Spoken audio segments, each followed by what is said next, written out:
Hello, lovely viewers. Welcome to my channel, SROMA Stories. Today's subject is so intriguing, the painful exit. My name is Esi, and this is my story.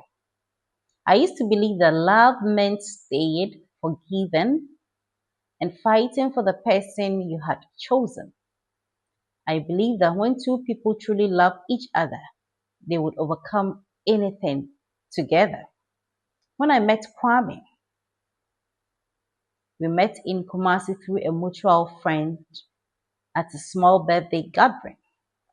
I wasn't looking for a relationship at that time.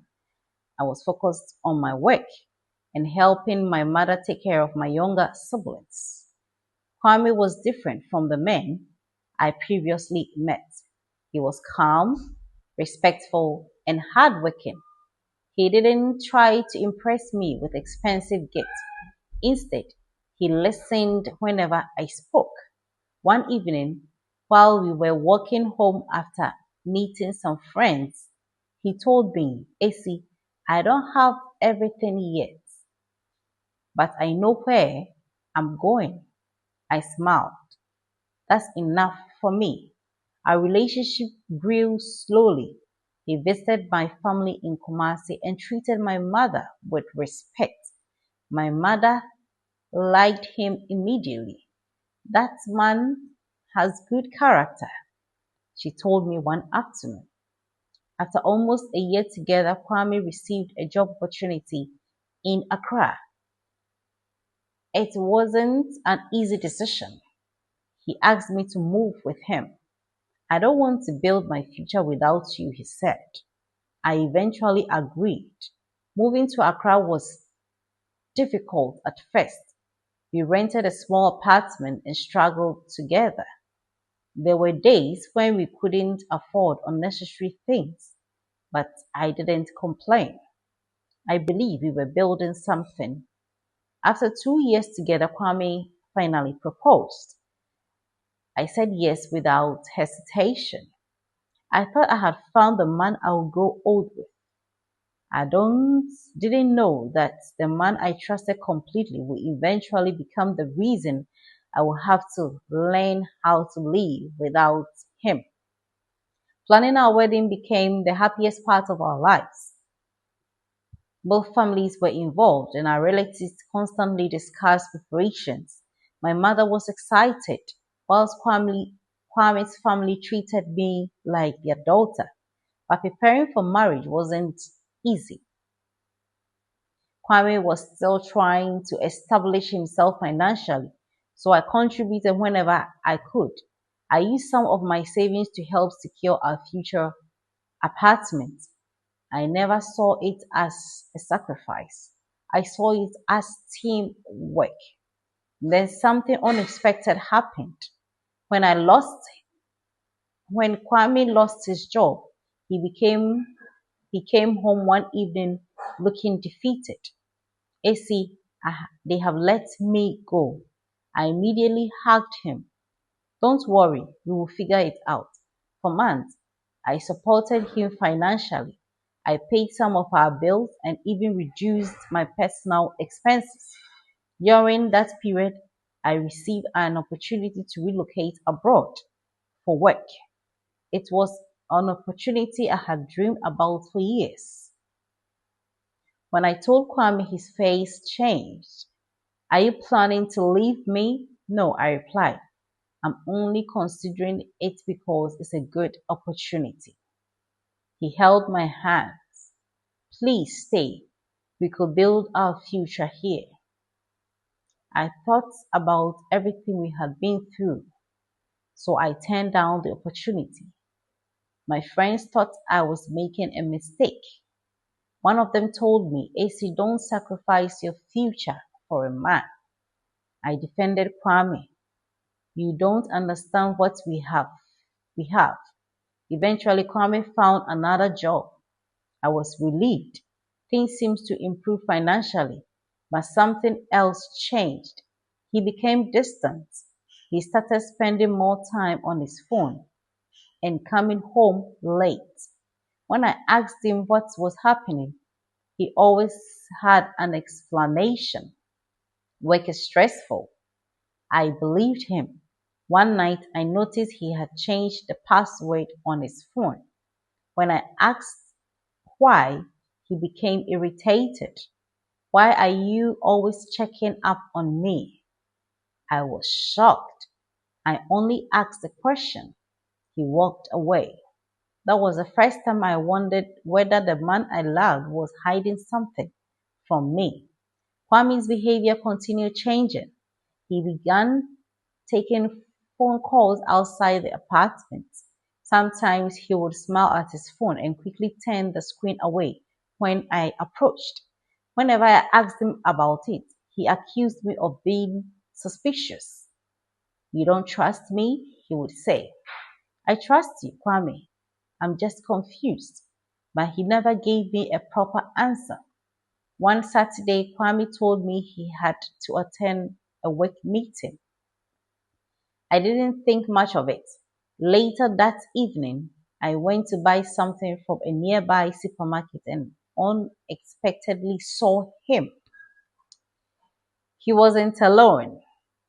He was standing beside a woman I had never seen before.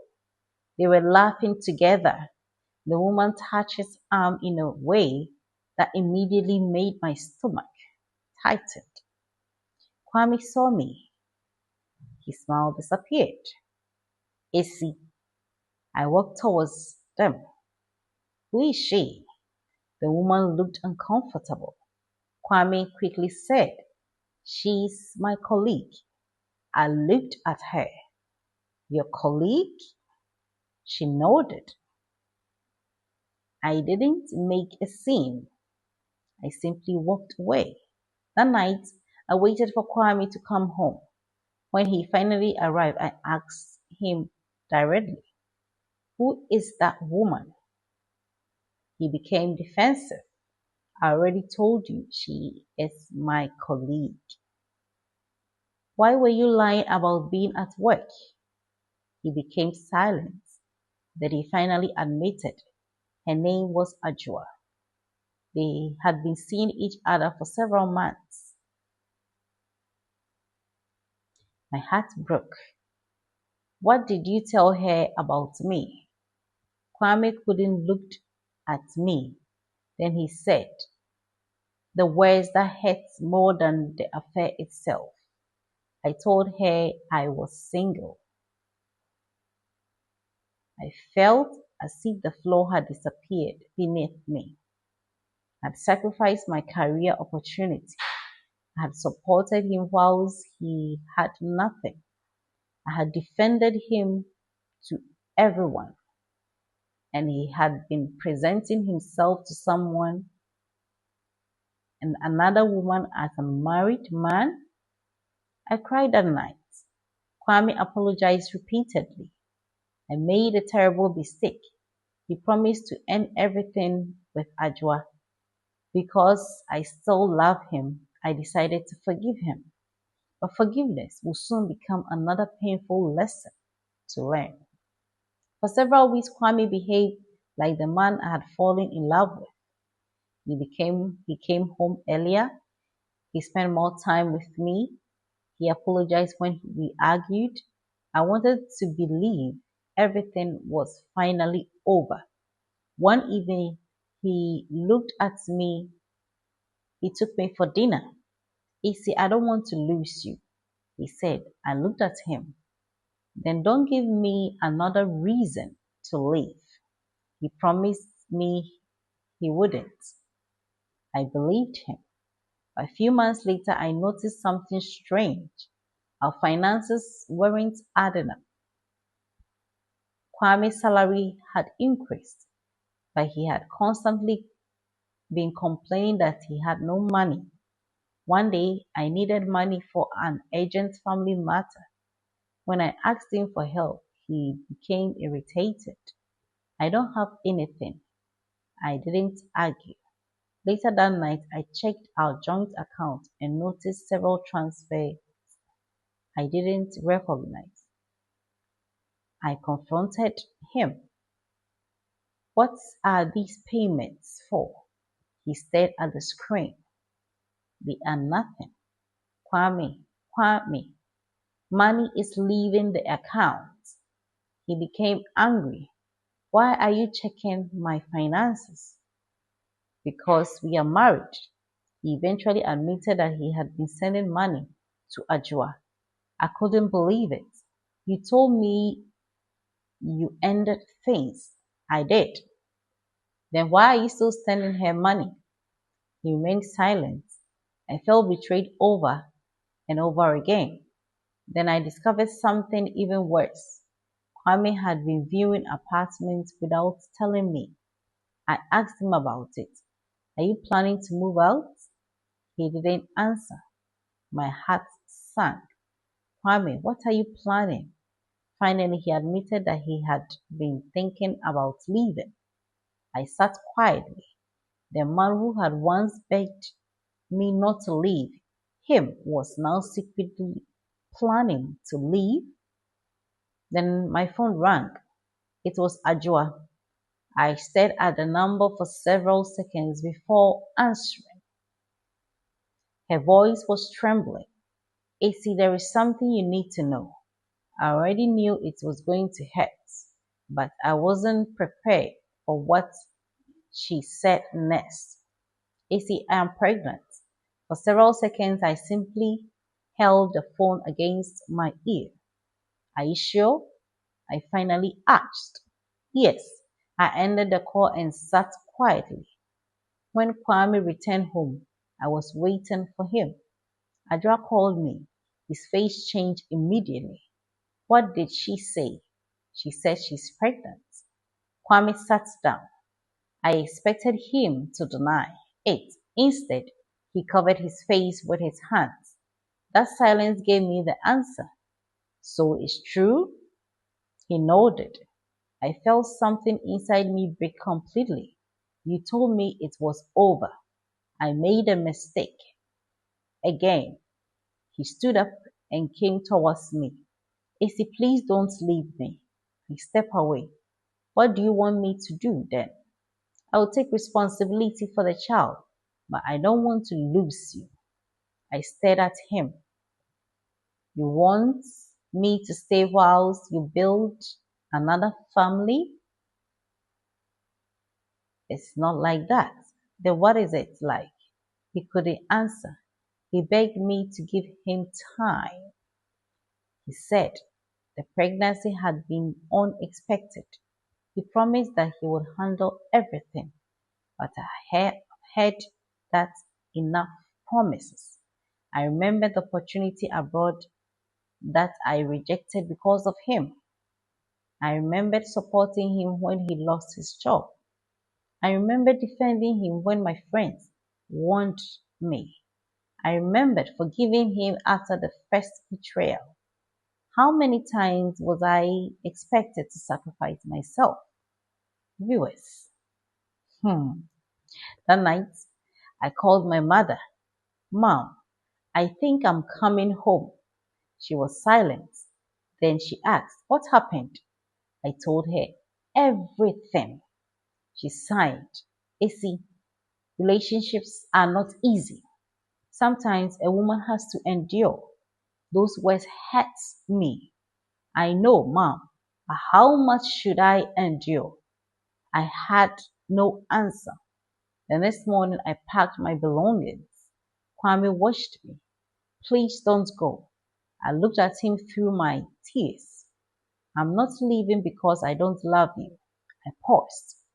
I'm leaving because I finally learning to love myself. Leaving our apartment was one of the hardest things I had ever done. I folded my clothes slowly because every item reminded me of the life I thought we were building. The small table we bought together, the curtains we chose together, the kitchen utensils my mother gave us. Everything carried a memory. Kwame followed me around the apartment. Esi, please, let's talk. We have talked enough. I can change. I stopped packing. You said that before. He looked down. I know. My brother, younger brother, came to help me move my things. When he saw Kwame, he didn't insult him. He simply helped me carry the bag. As he drove, as we drove back to Kumasi, I cried quietly. I wasn't crying because I wanted to return. I was crying because I was grieving the future I had imagined. When I arrived home, my mother hugged me, but things weren't immediately easy. Some relatives criticized me. One auntie said, "You should have stayed and fought for your marriage." Another said, "If you leave now, another woman will take your place." I listened without arguing, but inside I knew something. I wasn't competing with Ajwa. I wasn't trying to win Kwame back. I was trying to find myself again. For the first weeks, I barely left the house. Then one morning, I opened my old notebook. Inside were plans for a small clothing business I had wanted to start before I met Kwame. I stared at the pages for a long time, and I told myself, why not now? I started small. I sold clothes online and asked friends to share my business page. At first, I made very little, but I kept going. Slowly, customers increased. For the first time in years, I was building something that belonged completely to me. Then one afternoon, Kwame called. "I missed you." I closed my eyes. "I missed you too. Can I come to Kumasi?" I hesitated. Then I agreed. I didn't know that his visit would force me to make the final decision about our relationship. Kwame arrived in Kumasi without the confidence he once had. He was wearing expensive clothes. He didn't come in flashy cars. He looked tired. We sat together and talked. "I know I hurt you," he said. I remained silent. "I made terrible choices." "You didn't make one mistake, Kwame. You made many choices." He nodded. "I know." He told me that Ajwa had given birth to and he was taking responsibility for the child. Then he said something unexpected. "Things didn't work between us." I looked at him. "That's not my problem." "I know. I just want you to understand." I shook my head. "You came here because you want another chance." He didn't deny it. "Yes." I looked at the man I once wanted to marry more than anything. Part of me still loved him, but I changed. "I gave you another chance already, I know, and you used that chance to hurt me again." He lowered his head. "I regret it." "Regret doesn't erase consequences."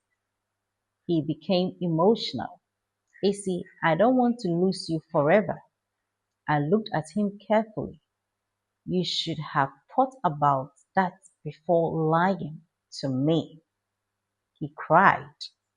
I almost cried too, but this time I didn't allow his tears to make the decision for me.